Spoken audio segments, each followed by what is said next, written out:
So you have to ask yourself, for example, why am I seeking the light? So what is light, and where can light be found? And it's often light is, people think it means some sort of wisdom, but it isn't that. It's the center of the spiritual world is light, a form of liquid light.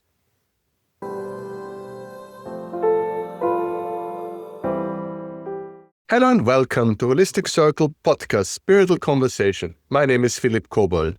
We are reaching out to people who are passionate about spreading light, love and joy and Masonic wisdom. And I'm happy to welcome in Tokyo Chris. Hello, welcome Chris. Thank you very much. And as I said before, I will not again introduce Chris Earnshaw in a proper way. We've done so many videos together. So if you would like to know more about Chris and his work and all the books he's written and all the great work he does, please go back to some of the earlier videos where I'm introducing him in a much more formal manner. And here we're jumping right in. This is a small video series, and we're getting a sneak peek about a book that will be published next year, the new book of Chris Earnshaw about initiation to the Freemason. But this first little chapter we're doing today will be about introduction to the light, introduction to the temple. And so basically with me stop talking and giving the mic to Chris to bring us slowly, step to step, into the temple. Thank you. So the book I'm preparing will be published at the beginning of next year. It is about, the title will be something to do with Spiritual Freemasonry. And so the first lesson is the call to the temple. And so we're looking at why you would want to join a Freemason's lodge. This first chapter, the call to the temple, it breaks down your intentions and things like this. And then we look at some exercises that can be useful for you. You can either do it as an individual or as in what I call a cabin, which is like 4 or 5 people together working on the exercises, or if your lodge is open to spiritual ideas, perhaps the opening of the lodge could be more spiritual, or you could call off the lodge and then have a spiritual interlude. Anyway, so this book introduces several topics, 22 topics in all. Excuse me. Chris, may I stop you here for a second? Yeah. To we and our listeners understand this correctly. This book basically speaks to different kind of people. It speaks to Freemasons who are part of a lodge and want to integrate a more spiritual approach to Freemasonry, more like the root of Freemasonry. It does speak to the general spiritual seeker, as it does not have to be connected to Freemason, but wants to get his intention and approach to any wisdom and knowledge. You speak about Taoism and this and that. So yes, this book talks to different kind of people. Among them are Freemasons, Freemason seekers, and regular people who are maybe not Freemasons or don't want to be Freemasons, but want to spiritually evolve and looking for a working structure. Is that correct? Yes, that is correct. So you don't have to be a Freemason to get the most out of this book. And the book will be on Amazon, so anyone can buy it. Yes, at least I hope it'll be on Amazon.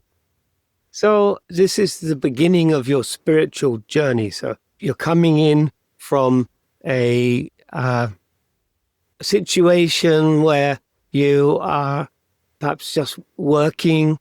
You haven't thought about the spiritual. Perhaps the only thing you know about spirituality is religion, and that doesn't appeal to you, perhaps. And so I'm trying to make Freemasonry more spiritual. You don't have to complete the whole book to get the most out of it. There are a lot of things in here that will resonate with many people.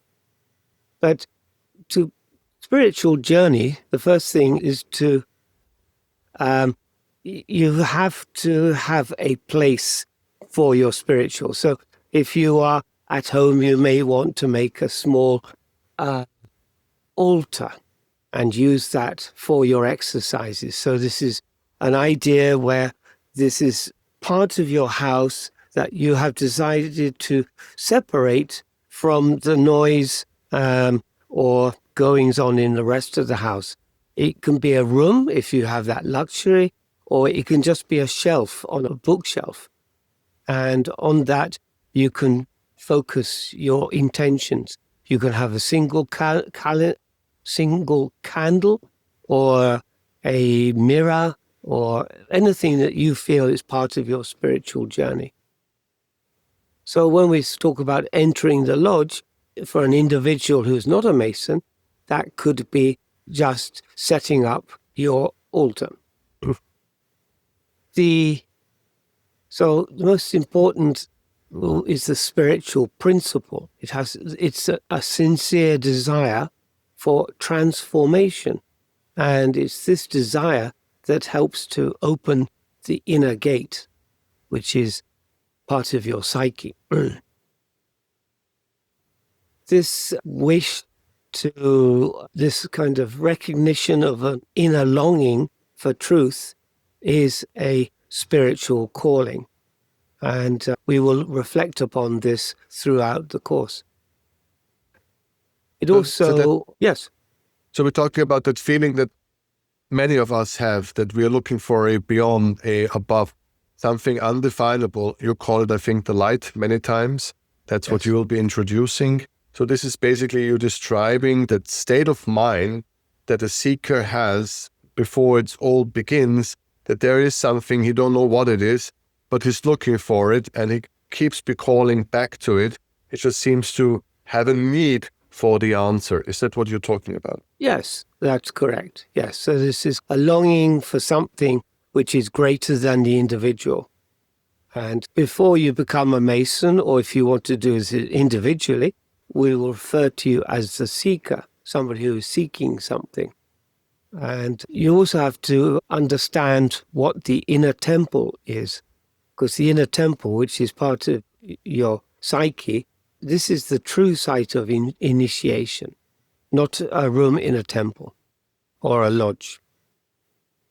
So in the first chapter, there are basically 3 things we'll look at. The first, when you want to join Freemasonry, you need to knock on the door to the lodge.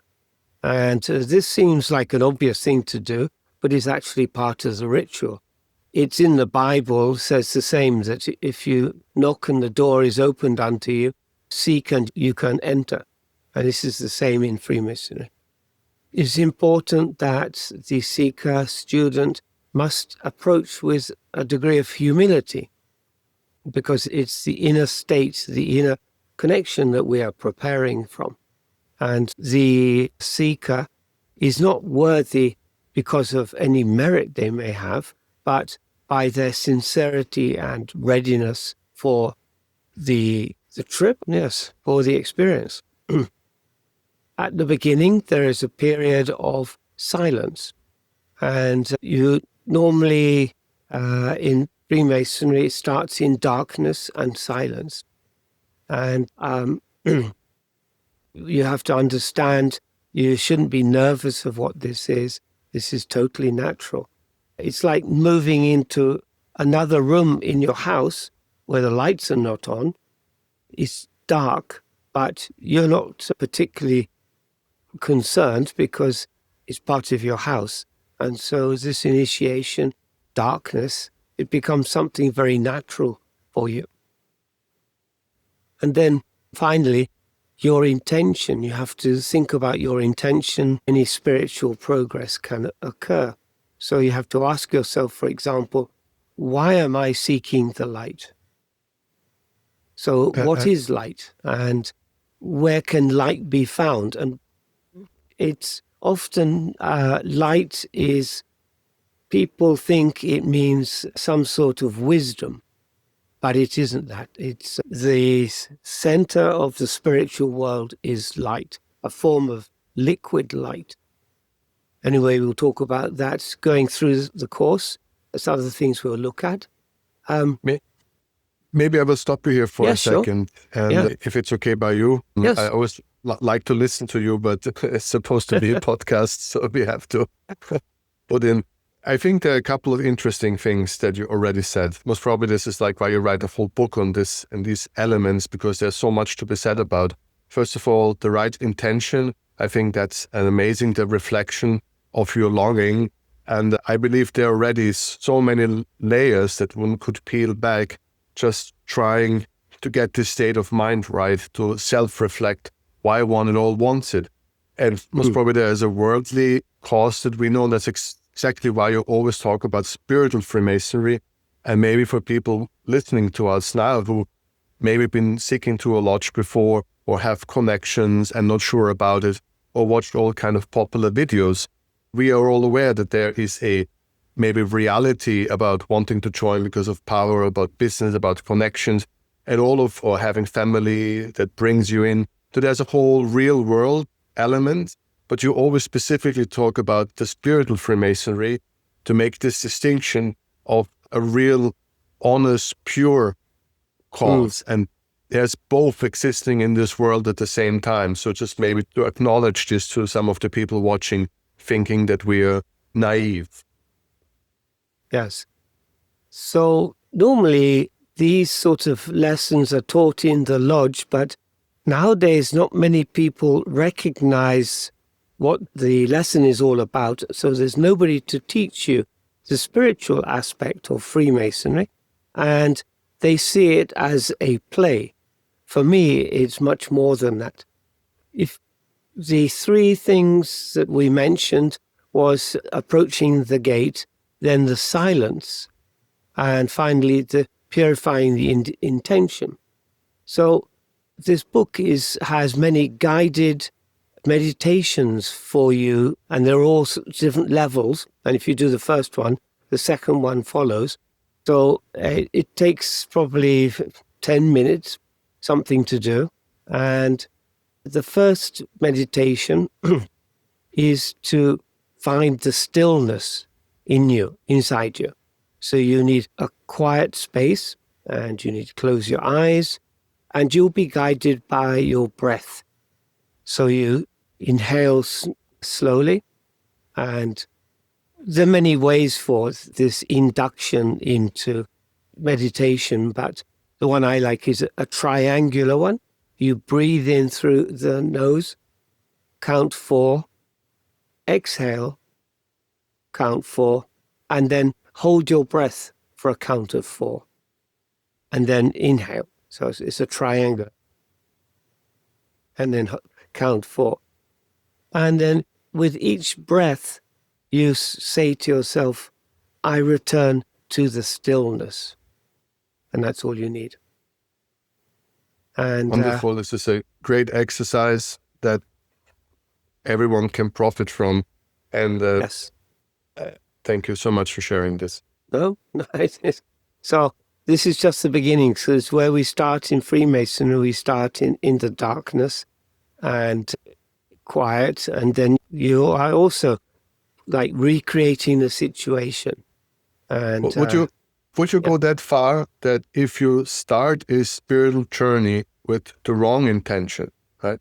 If your intentions are not clear and pure, that the probability of reaching the light is basically how important is it? Can I come from the wrong reasons into a good place and get that purified over time?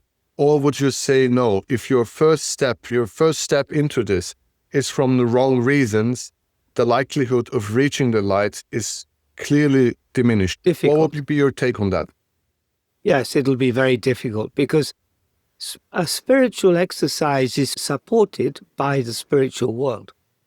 The spiritual world is aware of everything we think and do and is ready to guide us if you ask for help.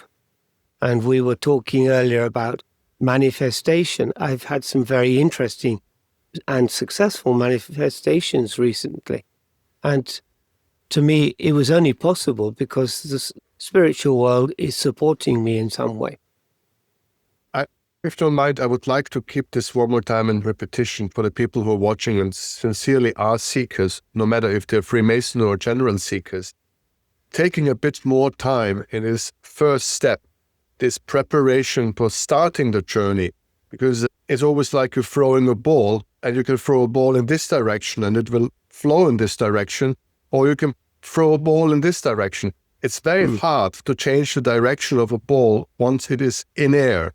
So I think it's to take more time for the first step, to do it in real good attention and throwing it in the right direction. Yes. I think this is what matters the most, as you said, because once the path is on, it's very hard to change it. So thank you for giving me the chance to. Yes. So what I recommend is that this meditation be done for about 10 minutes a day. Anytime, early in the morning, late at night, whatever. And do it for 7 days and then look at lesson 2, which we will talk about later. And so you can build up on these meditations and the content changes. And as they're guided meditations, meaning that I give you a phrase to repeat or something like that. Yes, so you're not just hanging. So the first one is to return to stillness. I think you mentioned the journal might be very useful in this part of the process. Yes, journaling is of ultimate importance. And that is the next exercise after the meditation. And it's rather like the candidate waiting outside the lodge. You're by yourself because everyone's inside the lodge and they're preparing to bring you into the lodge. So you are in darkness, normally in fairly much in darkness and silence. So that's what you're preparing for. The next one is, as you mentioned, the Seeker's Journal. And so you need a dedicated notebook. I think it should be something, you're going to be building up this notebook, this journal, over six months. This course is roughly 6 months long, and you'll be writing a lot in it. It's quite important to write columns in the book. So on the left-hand side, you make a margin of about 2 or 3 centimeters. And on the right-hand side of the same page, you make a margin of about 4 centimeters. And the center margin, which is going to be now 10 centimeters or something like that, that's where you write everything. On the left side, you write the date. And if there's something, if it's lesson 1, put lesson 1 and put the date when you did it.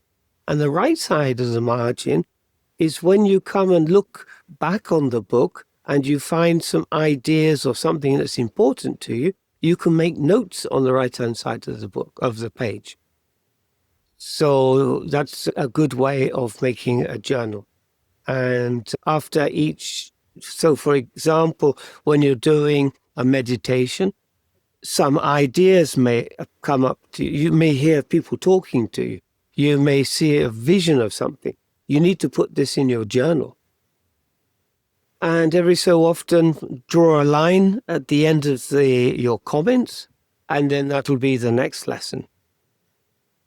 So in the notebook, and make sure it's dedicated just for this, and I'd buy one that has hard covers. There are several companies that sell notebooks that have nothing in it. It's just lined paper, and you get them on Amazon, and you have a choice of really nice covers. Just make it something that's going to be special to you. So you need to write 2 questions down. The first one is, why am I drawn to spiritual work? What is it that appeals for me? And then write this down, and then write don't overthink it. What first comes to mind is nearly always the right answer. And second question is, what do I truly hope to find? So, yes, it's quite a deep question. Luckily, some of us study Mozart, so we already have the magic fluid. So we are already prepared for the right answer.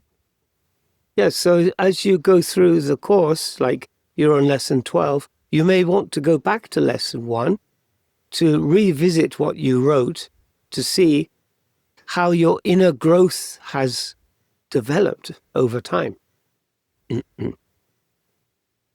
And then finally, if you want to have a manifestation or some similar practice, this is very good for a small group or just an individual. It's a good idea to turn the lights out in a room and put a little candle on the table. Make sure it's not going to fall over. A friend of mine set fire to her apartment in Tokyo when she was doing something similar, so make sure it's not going to fall over. And then focus on the flame and say to yourself, with this flame, I acknowledge the fire within. I seek the light, not for power, but for peace. And then just be quiet for a minute or two, and if you wish to, you can repeat it. With this flame, I acknowledge the fire within. I seek the light, not for power, but for peace.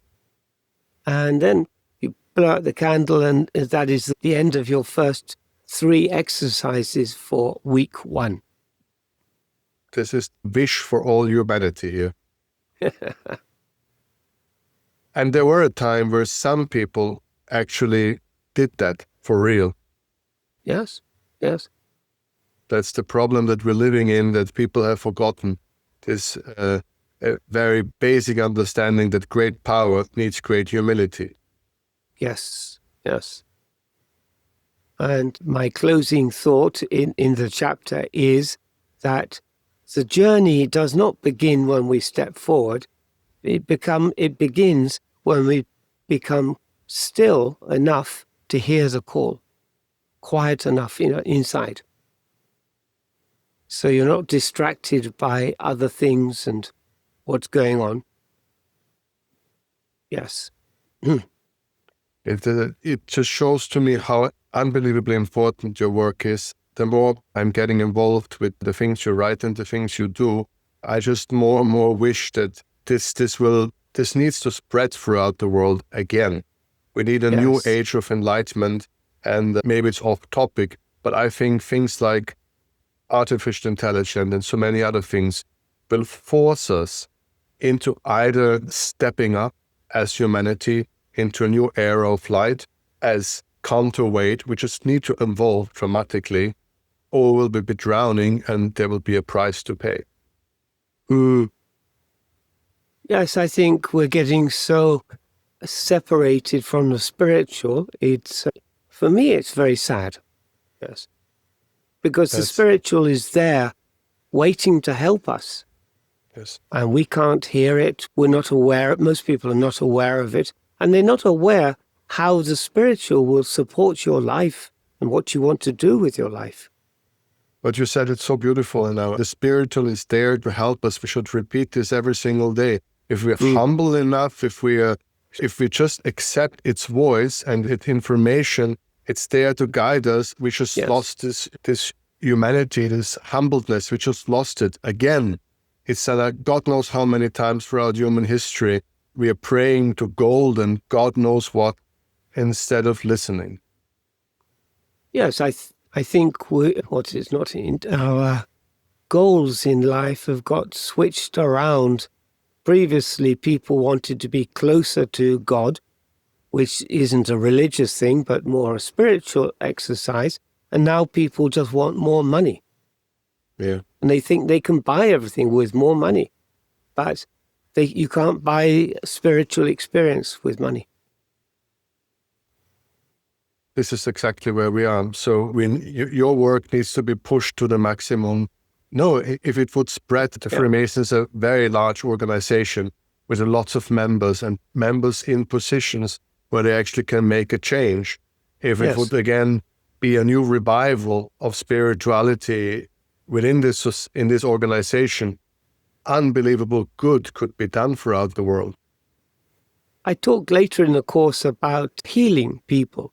Once you're able to raise your energy, you can feel it in your hands. You can feel the energy.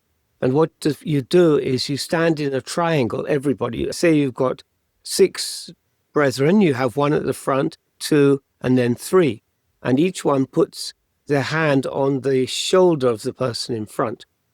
And the person at the front, all this energy is strengthened, or I forget my Flowing English. towards.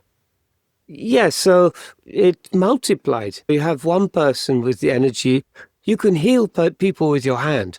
But if you have 6 people or 12 and they all have their hands on the shoulder, it's multiplied the energy. And the person at the front puts his hand on somebody who is ill or sick. And then 12 people's energy can be forced into that, not forced, but flows into that person to help heal them. I think that's a very good way of a very good exercise for lodges to do, be incorporated, so that the general public can come to a lodge for healing, a spiritual healing. Is it something that is practiced now in lodges, or is it something that you propose? They don't do it. It's just an idea to make lodges more spiritual and think about. Are there historic references on that, or is this basically you bringing things further? It's me bringing things. Yeah. And also incorporating with Taoism, because that's what I teach about in my books, Freemasonry and Taoism. And Taoist monks heal people. Well, I think this was a fantastic first introduction. Is this for this first chapter in this book? Is that? Yes, this is correct. And each week I'll be bringing 3 exercises like today, and on different aspects. It's all based on Freemasonry. Maybe let's repeat this for people watching. This is schools can do it, friends can do it. It's just been given I've heard millions of exercises throughout my life. This is a new one. So thank you so much for sharing, because I think it's rare. I don't say I have God's wisdom, but a new energy exercise that I haven't heard of. It is not every day, let's put it like this. So to stand in a triangular with several people, putting hands on shoulders, until the first person receives all this collective love and attention. I guess intention matters to give this life forward and forward. And then this person putting it on someone in need of healing. This is a very interesting new exercise. There's another exercise that I'd like to bring into Freemasonry, which is the Om. Om, the Buddhist mantra, Om. When you start the lodge, we're all standing up and it's fairly dark. And then when the master tells you, you say Om, and you cry and keep it going. And when you've got 40 people all saying Om, then you get a solid sound. And the people have various pitches. The voice is different pitch, but at the end, they all meld into one, which is very interesting. You hear the feedback and you go from oh, you lower your pitch or whatever you need to do so that you're all together. And then that's where you create a real spiritual community. There we would like to point out that this is the effect of harmonization, that you naturally harmonize, and that this practice is done to open your heart to be more receiving and giving. I think that's the purpose behind this practice, if I'm correct. It just gets everybody as a unit, because you have to listen to everybody else's voice. It's a form of entrainment, and so that everyone gets the same pitch, and then they all start Om and finish at slightly different times, so you just get a solid, like a blanket of sound. That's a very strong, powerful exercise to open a lodge with. Well, with this, Chris Earnshaw, I thank you so much for giving us the first quick sneak peek. People don't expect too much. This book is not published yet, so we're just getting little snippets of the wisdom and knowledge within this book, and he hopefully will bring us more week by week, chapter by chapter. Thank you so very much, and all of you who are interested, links are down there to all the books on Amazon that Chris Earnshaw has been published, and all of others, brothers, seekers, whoever is with us today. Thank you so much. And let's wait for more, as I do. Thank you, Chris. Thank you very much.